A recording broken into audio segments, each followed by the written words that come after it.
Yep, you're recording.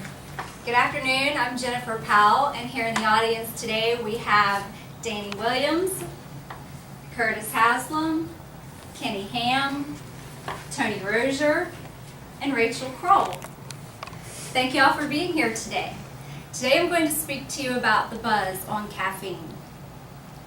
Banned by the International Olympic Committee at all of their Olympic events, this substance is consumed by 80% of Americans daily. 10 grams can be a lethal dose, yet 12,000 tons are consumed each year, making this the most popular drug in the world. Daily consumption average is about 230 milligrams, or the equivalent to over 4 cans of soda. For children and teens, the daily average is 109 milligrams. Odds are, most people in this room have already consumed some of this substance today. Well, to quote an unknown author, a morning without coffee is like sleep. Yes, I'm referring to the stimulant caffeine.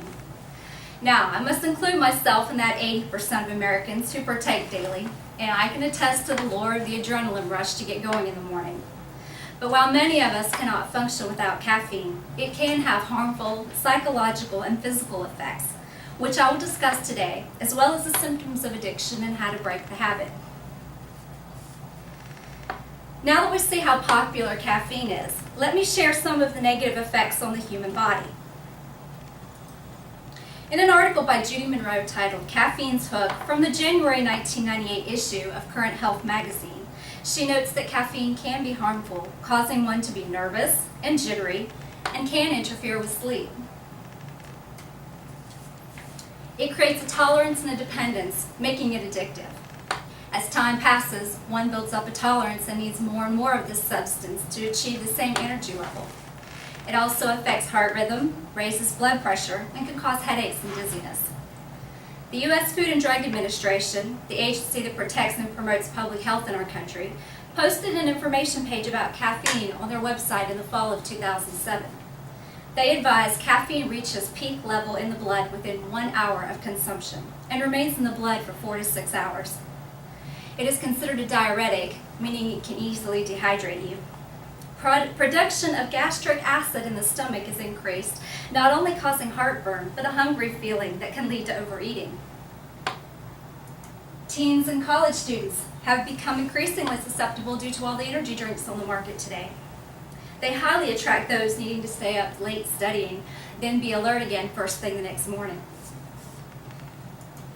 Fatalities have even occurred due to overdose of caffeine tablets that are used to stay awake.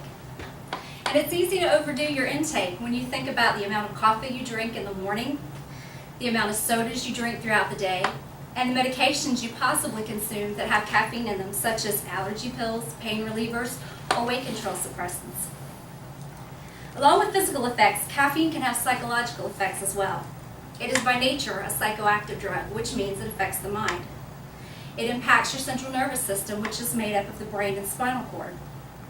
Stress hormones are released along with dopamine, or the feel-good hormone. In a 2005 issue of the Advances in Psychiatric Treatment journal, Anthony Winston, a consultant in eating disorders, advises that people prone to panic attacks are susceptible to outbreaks when consuming caffeine. It's also been linked with anxiety disorders, eating disorders, and sleep disorders. A condition known as caffeineism, which is an overdose of caffeine, leads to restlessness, agitation, rambling of speech, excitement, and insomnia. Even the American Psychiatric Association has classified caffeine withdrawal as a mental disorder in their DSM, which is their official diagnosis manual. Keeping in mind how dangerous caffeine can be, let's look at some ways to break the addiction.